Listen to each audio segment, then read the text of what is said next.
Je suis avec Monique Bergeron qui tient un très, très beau kiosque où on vend des citrouilles ici dans le marché Baie. Bonjour, Monique. Bonjour.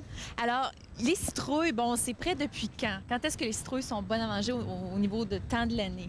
Quelle est la date? Bien, l'année, la majorité du temps, les citrouilles sont parées à mi-septembre, fin septembre. Mi-septembre, bon, ça y est, le décor ici. Alors, la mi-septembre, et là, vous en avez de toutes les grosseurs et tout. Quelle est la grosseur record de citrouilles que vous avez eue ici? Cette année, je dirais qu'elle pesait alentour de 200 livres. 200 livres, mon Dieu, ça représente quelle grosseur à peu près? Montrez-moi avec vos mains. Je dirais à peu près gros comme ça, là. Mon Dieu, c'est énorme, ça. Est-ce que les gens ont commencé déjà à venir acheter les citrouilles? Pas mal? Oui, beaucoup de gens y viennent acheter. Ils viennent acheter dans un but de décoration ou il y a des gens qui font des recettes? Il y en a qui font des recettes et puis il y en a qui décorent pour l'Action de grâce. Puis là, ils commencent à acheter pour l'Halloween. Pour l'Halloween, évidemment.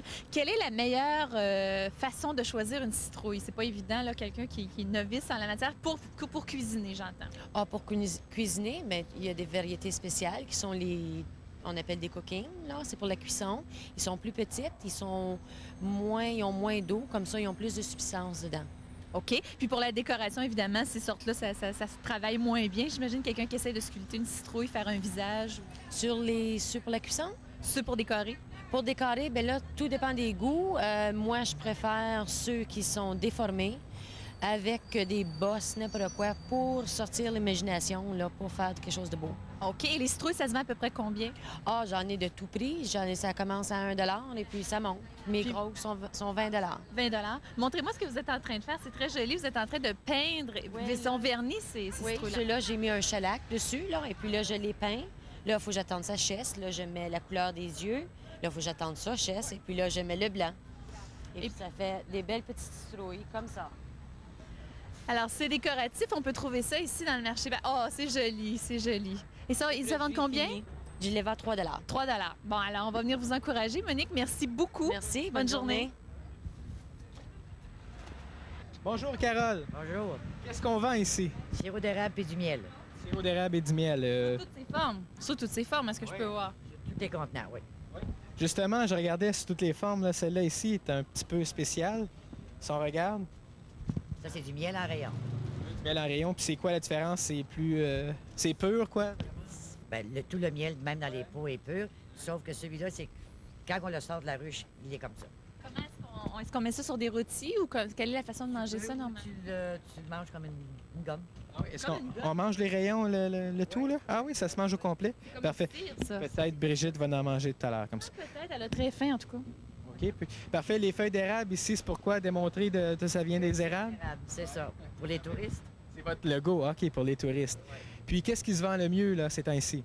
le sirop d'érable. Sirop, par rapport au miel. Pour les touristes. Puis le beurre ici, ça, c'est du beurre d'érable. Le beurre d'érable, oui. C'est un gros vendeur aussi, mais le sirop d'érable, ça reste toujours le plus gros vendeur. De la gelée d'érable ici, c'est quoi le procédé? C'est comme une gelée de pomme, j'imagine? C'est ça. C'est comment on fait ça? C'est nous. C'est le sirop d'érable qui est cuit, puis il rajoute un produit pour faire la gelée. Comme une genre de... Une gelée de pomme. Ah bon? Tu t'en sers la même chose. Des rôtis, croissants. Ça doit être délicieux. Ça a l'air très bon d'ailleurs. Je pense qu'on inviterait les téléspectateurs à venir faire une petite dégustation ici au Ben, kiosque de il Carole. manque seulement que la cuillère, puis moi, je suis prêt à manger ça à la cuillère. Hein? Ça serait bien. Tu peux même goûter si tu veux. Bien, merci, Carole. Ça me fait plaisir. Oh, merveilleux, Puis- sont belles, sont belles. Regarde, ça sent bon. Ah oui. Oh, c'est merveilleux. Ben, tu sais, Brigitte, hein, je te les achète toutes, hein? Tout ce que Voyons tu veux, donc, là, je te tout, les ça n'a pas de bon paye, sens. Ben non, j'ai pas de place chez nous. Tu vas avoir là de cimetière ou ouais. quoi? Pas de problème. Non, Mets pas, ça pas dans le toutes, chipay. regarde, juste Tiens, Regarde. demande à la demoiselle, c'est quelles sont les plus dispendieuses ici? Là? Moi, je veux tout acheter, hein? Qu'est-ce qui est le plus cher? Dispendieuse? Ah, ça serait quelque chose comme ça. N'importe quoi, là, dans la première rangée, là. Combien t'en veux, Brigitte? Il me semble 4 bouquets Inquiète-toi comme pas. ça ferait un beau. Ce serait joli chez moi. J'ai emmené le camion aujourd'hui, il n'y a pas de Mais problème. non, le camion quand même. Non, juste 4, ce serait bien, ce serait beau. OK. Oui. Donc, on peut prendre toutes les chaudières avec. Est-ce que c'est le pot, la chaudière? Même. Ah, mais la chaudière est comprise, Ben, Brigitte, ça vaut vraiment la bien, peine. C'est bien. Est-ce que vous prenez la carte? On va mettre ça sur Ah, la ben, carte. je m'excuse, mais on prend pas intérêt. Oh non, t'es pas ça. Ah, ben Brigitte, va falloir se passer de fleurs. Hein. Viens-t'en, là.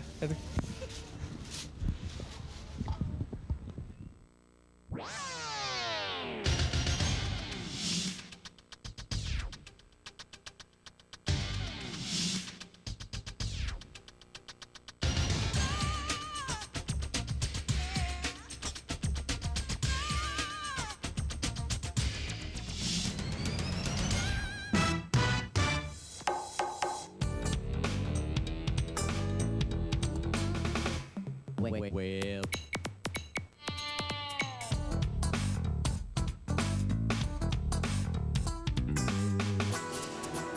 Vous écoutez Plaisir avec Marc et Brigitte sur Rogers Télé Communautaire 23.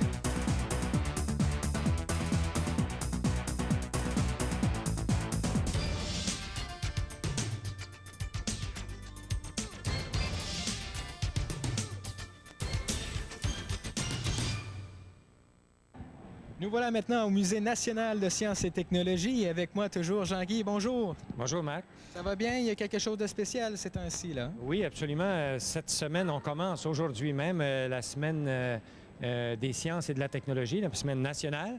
Et nous, pour souligner ça, évidemment, on a un petit quelque chose en collaboration avec le Centre national de recherche du Canada qu'on appelle le Panthéon canadien de la science et de l'ingénierie. Alors, Hommage c'est aux pour scientifiques rendre hommage canadiens. aux grands scientifiques canadiens, aux grands ingénieurs canadiens, ceux qui ont laissé une marque notable sur la vie des Canadiens. Comme par exemple Bombardier, que presque tout le monde connaît, n'est-ce pas? Qui a commencé avec les motoneiges, mais qui aujourd'hui est dans les avions et toutes sortes de choses. Peut-être même le TGV. Sa compagnie, pas Sa lui. compagnie, pas lui.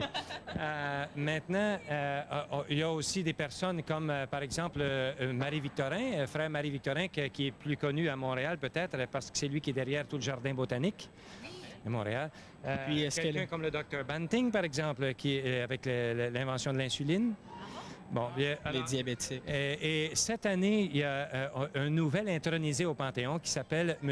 Heffernan, M. Gerald Heffernan. Je pensais que tu étais pour nommer ton nom. Là. Non, ça va venir peut-être un peu plus tard, mais pas encore. Alors, M. Heffernan s'est distingué, lui, dans les mini-aciéries.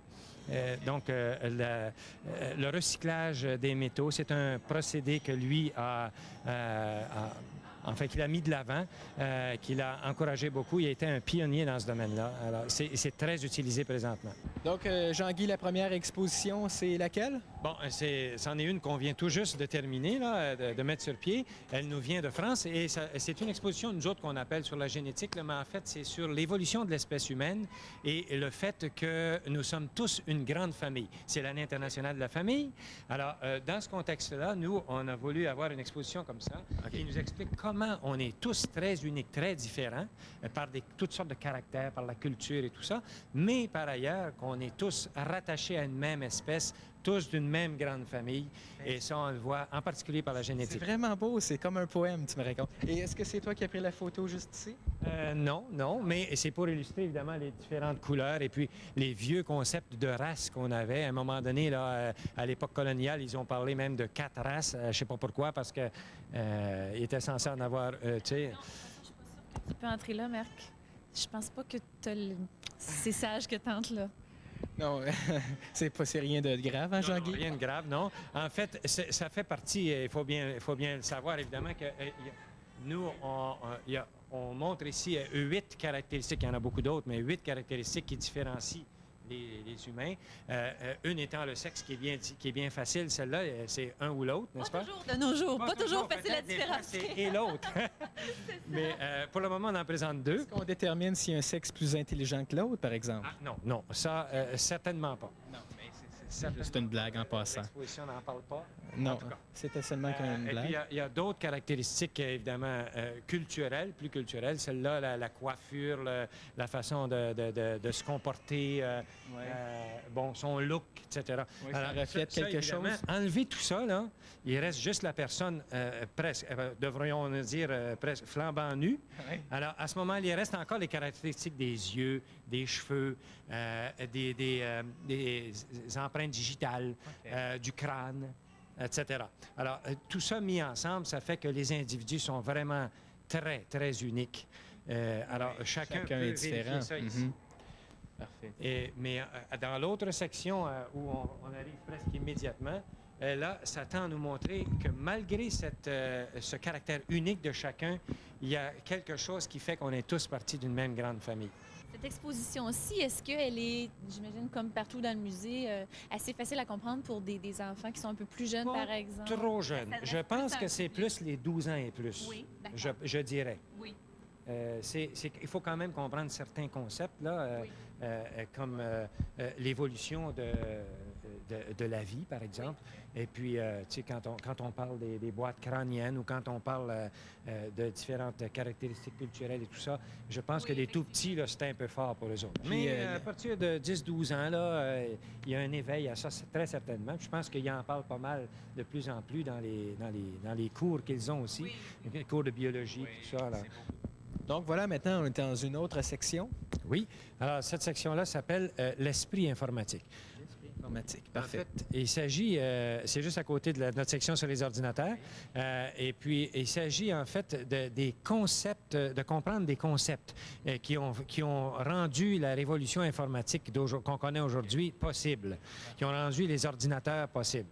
Alors, d'abord, on sait C'est quoi qu'on s'est inspiré peut-être pour vraiment inventer, hein? Des inspirations peut-être? Oui, des genres c'est ça. d'objets? C'est ce qui a fait qui a donné naissance, disons, aux ordinateurs. Par exemple, le fait que, de même que nous autres, on parle de différentes façons, on a différents langages. La même chose, il y a différents langages pour les ordinateurs. Il y en a qui sont plus, on leur fait comprendre, par exemple, qu'il y en a qui sont plus adaptés par exemple, à compter.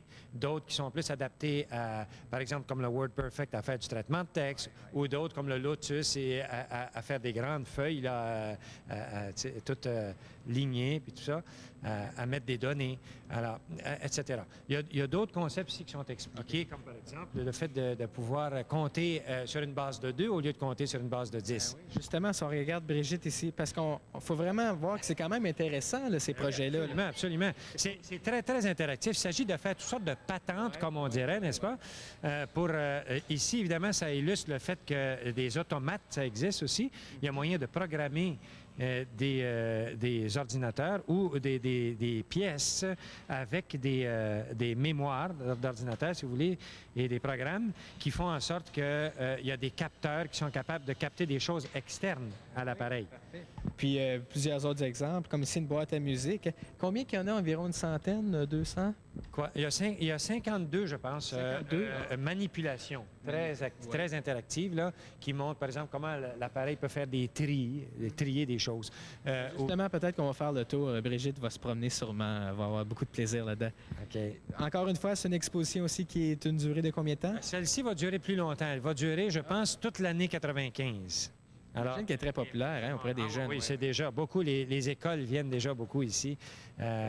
Aussitôt qu'ils vont de l'autre côté comprendre les ordinateurs, ils viennent aussi ici pour comprendre les concepts derrière. Alors, c'est très instructif, mais il faut prendre le temps de s'asseoir puis faire ce qui est demandé. Lire les instructions. Lire les instructions puis faire ce qu'ils demandent. Alors, c'est un puzzle, c'est un jeu, c'est Pour comprendre le but, oui. Oui, pour comprendre le but. Bien, tout ça, c'est au Musée national des sciences et technologies. Exactement. Bien, merci beaucoup, Jean-Guy. Il n'y a pas de quoi.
Je suis avec Claude du club de tir à l'arc Nepean Archers. Bonjour Claude. Bonjour. Alors vous allez aujourd'hui familiariser notre ami Marc, mieux connu sous le nom de Robin des Bois dans certains milieux, au tir à l'arc aujourd'hui. Robin des Beurs. Ah ben ça, il faudrait savoir, savoir.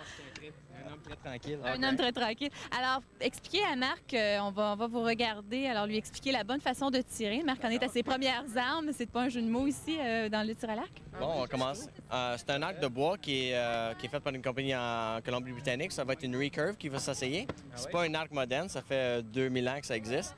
Et puis, tu me donnes la plus dure. oui, elle est assez pesante. C'est pour un homme, c'est pour des hommes adultes. Nature. Oui, assez fort. Tu me connais bien. C'est à peu près 50 livres. Et puis, C'est fort en masse pour les tournois qu'on fait, puis les chasses qu'on fait, puis les tirs de pratique, là, tu sais. D'accord. Alors, on va essayer de tirer, Marc, une des cibles qu'on a là. OK, je la prends comme ça ici. Pas notre caméraman Ouais. ici, autant que Tu possible. la prends avec ta main gauche, et puis tu mets la pression toute au fond de la main ici. OK, parfait, comme ça. Tu fais certain qu'elle est bien positionnée pour pas qu'elle soit poussée trop par en avant ou par en arrière. Tu mets la plume blanche à l'extérieur. Pourquoi? C'est pour que les plumes s'enlignent tout le temps de la même façon. Ah bon? Et puis tu la coches en dessous ici, dans le dessous de la coche. Parfait. D'accord. Bon.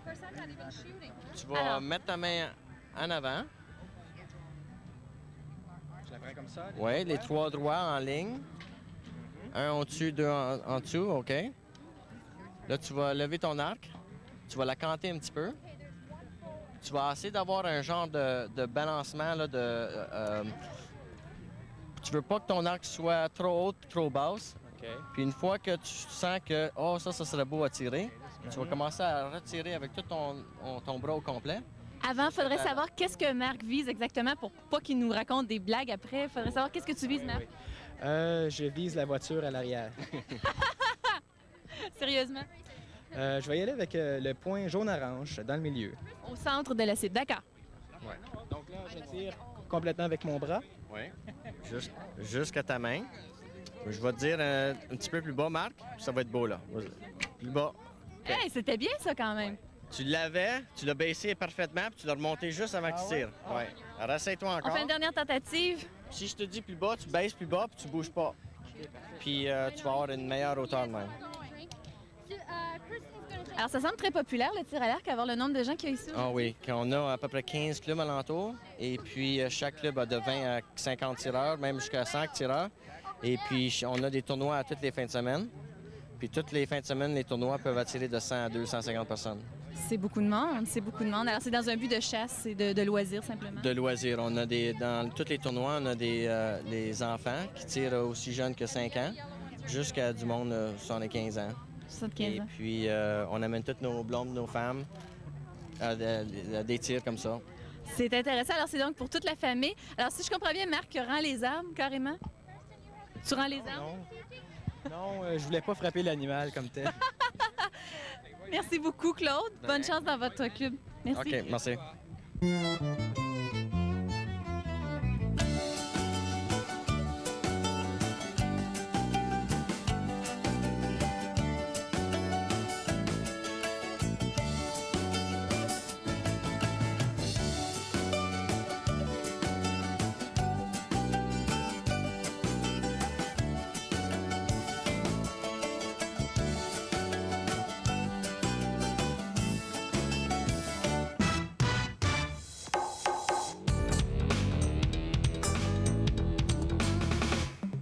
Well.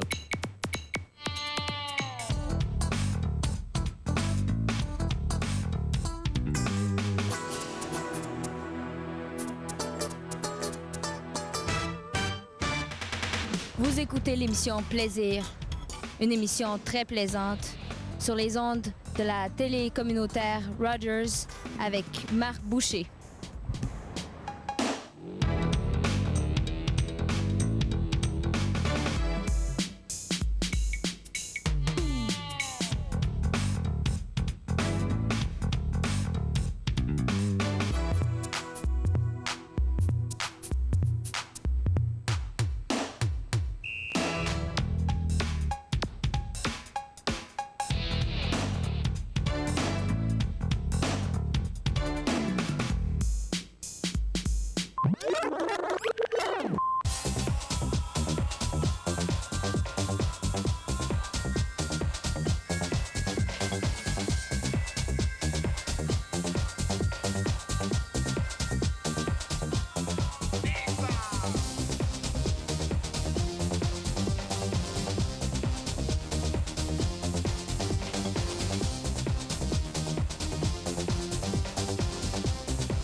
L'émission Plaisir est déjà terminée pour cette semaine, mais là, j'ai un petit problème. Je cherche Marc. Je sais pas qu'est-ce qui est advenu de lui, Marc. Ah, Marc! Attention à toi, t'es-tu correct? Eh bien, rendez-vous la semaine prochaine pour savoir si Marc est en bonne santé. Bonne semaine, tout le monde!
Si vous avez des